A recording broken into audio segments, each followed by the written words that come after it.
நான் எப்படியாச்சு நான் ஆசைப்பட்ட விஷயத்தை அடையணும், அதுக்கு நான் இந்த எக்ஸாமை கிளியர் பண்ணி நான் என்னுடைய வாழ்க்கையில முன்னாடி போகணும்னு சொல்லிட்டு நீ ஆசைப்படுற பத்தியா, அந்த எக்ஸாமுக்கு நீ தான் படிச்சாகணும், நீ தான் ப்ரிப்பேர் பண்ணி ஆகணும், நீ தான் எழுதியாகணும். உனக்காக யாரோ ஒரு நபர் வந்து படிக்க மாட்டாங்க, உனக்காக யாரோ ஒரு நபர் வந்து ப்ரிப்பேர் பண்ண மாட்டாங்க, உனக்காக யாரோ ஒரு நபர் வந்து எக்ஸாம் எழுத மாட்டாங்க. நீ தான் அந்த எக்ஸாமை எழுதியாகணும், நீ தான் அந்த எக்ஸாமுக்கு படிச்சாகணும், நீ தான் அந்த காரியத்தை தாண்டி நான் ஆசைப்பட்ட விஷயத்தை நான் அடையணும்னு சொல்லிட்டு உன்னுடைய 100% நீ கொடுக்கணும்.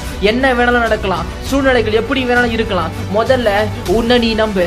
இந்த எக்ஸாமை என்னால கிளியர் பண்ண முடியும், இந்த காரியத்தை என்னால தாண்டி நான் ஆசைப்பட்ட விஷயத்தை என்னால அடைய முடியும். அது எவ்வளவு பெரிய எக்ஸாமா வேணாலும் இருக்கலாம். நீ முதல்ல உன்னை நம்பு. என்னால முடியும், நான் நல்லா படிப்பேன், எனக்கு மெமரி பவர் இருக்கு, நான் சாதிப்பேன், நான் சரித்திரம் படைக்கும் தலைவன், நான் சரித்திரம் படைக்கும் தலைவி, எனக்கு அந்த கெப்பாசிட்டி இருக்கு, எனக்கு அந்த கேப்பபிலிட்டி இருக்கு அப்படின்னு சொல்லிட்டு முதல்ல நீ உன்னை நம்பணும்.